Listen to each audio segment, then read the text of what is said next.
Have you seen JD Vance's latest attempt to explain away Donald Trump's plummeting poll numbers? If not, you're in for a treat, or maybe a cringe-fest, depending on your perspective.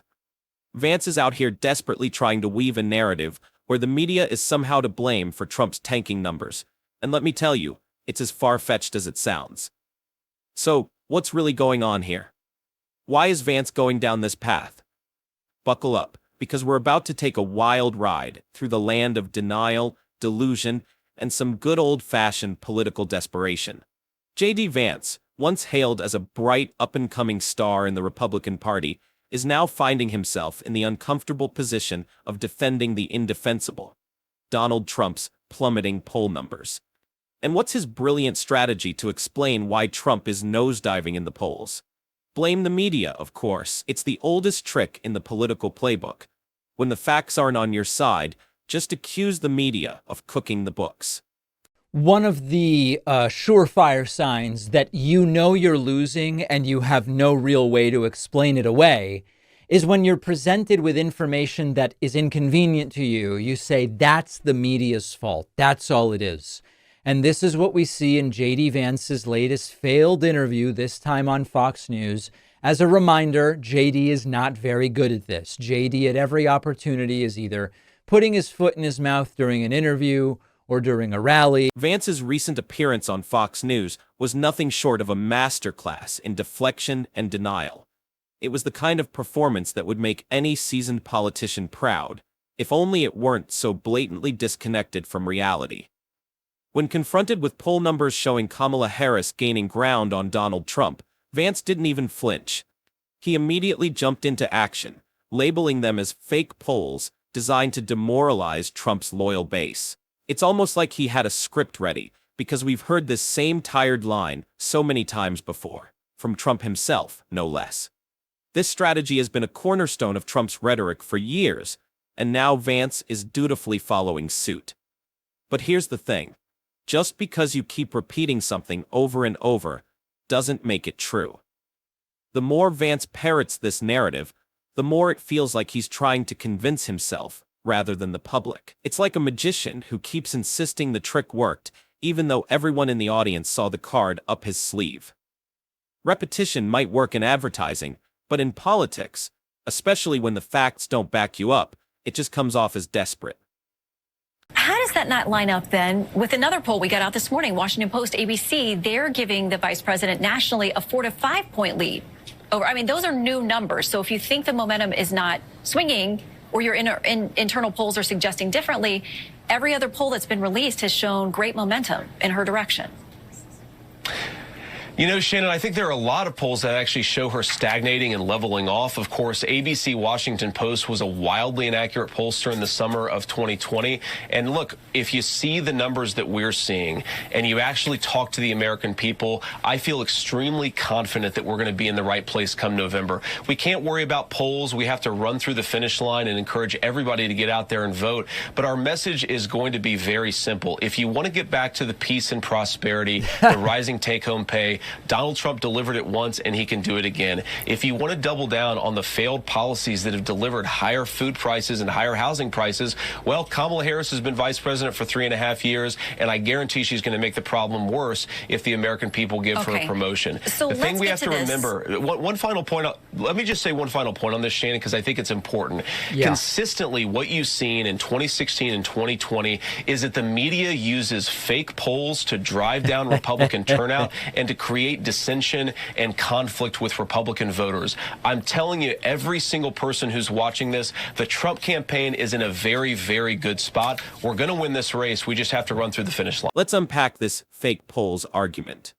Vance wants us to believe that the media is deliberately publishing skewed poll numbers to suppress Republican voter turnout. But let's be real. If you're a Trump supporter, wouldn't seeing your candidate down in the polls make you more likely to vote, not less? One of the things that is often said, by Trump, and now obviously JD has become his doormat, so he says it as well. It's often said, fake polls that show your candidate losing are used to drive down turnout. They've never demonstrated that that's the case. And in fact, one could argue if I see a poll that my candidate's winning by 10, I don't feel super incentivized to vote because my candidate doesn't need my vote. On the other hand, if I see my candidate losing by 3, you can make the very good argument that that would inspire you to go and vote because it's like, oh, my candidate needs me. The logic here is as flimsy as a house of cards in a hurricane. Vance is basically telling people, don't believe those numbers. They're out to get you. But let's be real. The numbers are what they are, and no amount of finger-pointing can change that. What's really happening is that Vance is trying to bail out a sinking ship with a leaky bucket. He knows the numbers are terrible, but instead of facing the facts head-on, he's spinning a tale about media conspiracies and fake polls to distract from the truth. It's a classic case of shooting the messenger, because when the message is this bad, what else can you do? Vance is grasping at straws, desperately trying to shift the blame rather than admit that the ship is going down, and there's nothing he can do to stop it. It's hard not to feel a little sorry for JD Vance. After all, he's stuck playing the role of Trump's most loyal foot soldier, defending the indefensible day in and day out. But at some point you have to wonder, how much humiliation can one person take? Vance has gone from a promising political figure to a glorified doormat, letting Trump and his cronies walk all over him while he parrots their talking points. Doesn't make any sense. Now, to drive dissension, JD Vance's favorability numbers are in the toilet. I don't know if he's alluding to his poor numbers are a way to get Trump upset with him so that the conversation about whether to replace him gets going.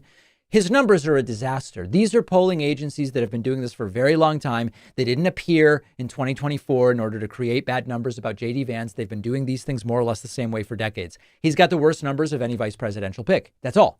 And so if that leads to Trump questioning his selection of JD Vance, that's because of the numbers. It's not because of the poll. Take, for example, Vance's insistence that the Harris campaign is really worried about their position. I mean, our Fox News polling does show the economy is the #1 issue and that people do give you all the edge on that. And yet, this is what we have out from some new polling out of the New York Times. They say Ms. Harris is now leading Mr. Trump among likely voters in Arizona 50-45 and is even edged ahead of Mr. Trump in North Carolina, a state Mr. Trump won 4 years ago, while narrowing his lead significantly in Georgia and Nevada. What is the administration doing, the campaign doing with that data as it comes in? I mean, these are critical states that you got to have a path to 270. Are there any pivots? Are there any, reconfiguring of what you're doing in the strategy? Because you talk about your message, but is it not landing? Well, let me say two things about this, Shannon. First of all, the polls tend to radically overstate Democrats. We certainly saw that during the polling of summer of 2020 and summer of 2016. And of course, a lot of those polls were wrong when it came to Election Day. The second thing I'll say, Shannon, is what we have certainly seen is that Kamala Harris got a bit of a sugar high a couple of weeks ago. But what we've actually seen from our own internal data, Shannon, is that Kamala Harris has already leveled off. If you talk to insiders in the Kamala Harris campaign, they're very worried about where they are because This is laughable on its face. Harris has seen a significant boost in the polls since becoming the Democratic nominee, and her campaign is riding high on a wave of momentum that's impossible to ignore. But Vance is so deeply entrenched in the Trump bubble that he either can't see the reality staring him in the face or simply refuses to acknowledge it. Instead, he concocts this fantasy where Harris's surge is nothing more than a fleeting sugar high that's bound to crash. It's the kind of wishful thinking that borders on delusion, the exact sort of spin you'd expect from someone who's run out of real arguments. Vance isn't just ignoring the writing on the wall, he's actively trying to rewrite it, hoping that if he says it enough, it might just come true. But let's be honest, dismissing Harris's gains as temporary isn't just misguided, it's desperate, and it shows just how out of ideas Vance really is. One of the most cringeworthy moments in Vance's recent media blitz came when he tried to wax poetic about the supposed golden age of Trump's presidency. According to Vance, life under Trump was a utopia of low prices, high wages, and global peace. It's almost as if he's describing a different planet, because the reality of Trump's presidency was far from idyllic. Those tariffs, along with mass deportations that would impact the workforce, will also drive up prices for Americans. Well, Shannon, I don't buy that argument because Donald Trump was already president. He already secured the wall. He already implemented tariffs, which brought back 12,000 American factories were built during Donald Trump's administration, and prices were low and take-home pay was high. The entire argument of the Kamala Harris campaign boils down to forget how good things were when Donald Trump was president. Forget that we had rising take-home pay. Forget that we had low inflation. Forget that we had peace all over the world. And somehow, if you give Kamala Harris more power than she already has, she's somehow going to do something different than she's done for the past 3.5. Let's start with the tariffs that Vance is so keen to defend. He claims that Trump's trade policies brought back American jobs and revitalized the economy. But the truth is, Trump's tariffs were a disaster for many American industries. They didn't bring back jobs. They destroyed them. Farmers, manufacturers, and consumers all bore the brunt of Trump's trade wars, and the supposed economic boom that Vance remembers is nothing more than a mirage. You can tell that JD is lying because his lips are moving. Of course, Trump's tariffs didn't help the economy. They generated about $1,300 in additional spending per family per year. When Trump left office, we were in the middle of quarantines and mass COVID death and complete and total political insanity. So his his kind of revisionist history about how great everything was under Trump really leaves something to be desired.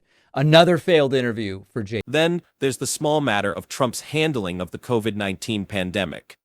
Vance conveniently forgets that Trump left office with the country in the midst of a public health and economic crisis unlike anything we've seen in modern history. The idea that Trump was some kind of economic savior is not just revisionist history, it's pure fantasy. But Vance, ever the loyal foot soldier, continues to push this narrative as if repeating it enough times will make it true. In the end, JD Vance's recent media blitz is a textbook example of a campaign in crisis. He's blaming the media, dismissing the polls, and trying to rewrite history to paint Trump's presidency in a favorable light. But it's not working. The numbers don't lie, and they're telling a story that Vance doesn't want to hear. Trump is losing, and there's nothing he can do to stop it. Vance's desperation is palpable. He's hitched his wagon to Trump, and now he's stuck defending a candidate who's losing ground by the day. But rather than confront the reality of the situation, Vance is doubling down on the same tired talking points that have gotten him nowhere. It's a losing strategy, and it's only making things worse. At the end of the day, JD Vance is a man out of his depth, trying to salvage a campaign that's sinking fast.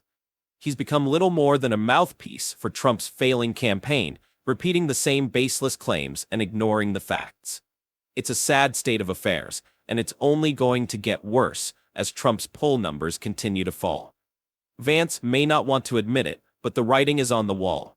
This campaign is in trouble, and no amount of spin can change that.